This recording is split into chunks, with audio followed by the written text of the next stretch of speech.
I should explain that.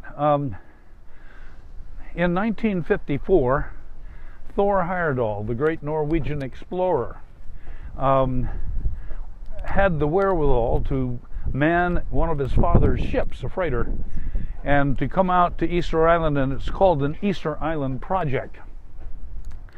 2 3-inch volumes of information came out during the restoration of these ahu here and one back in town.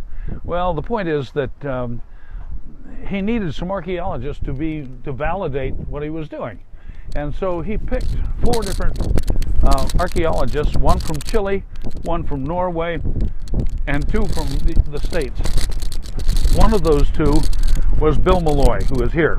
He was the one person who kept coming back to Easter Island to work for the next 20 years.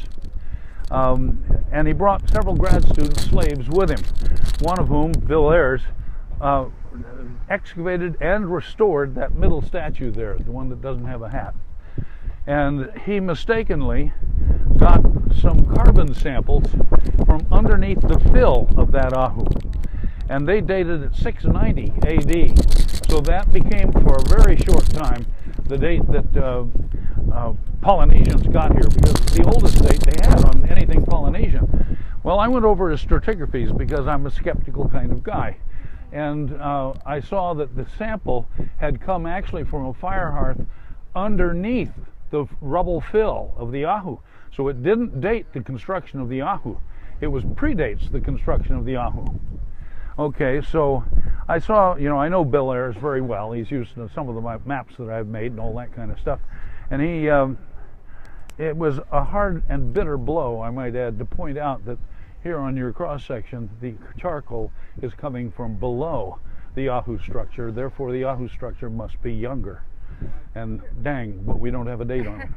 Anyhow, so there's a lot of sort of, I won't call it internecine warfare, but a lot of competition over what's right and what's not.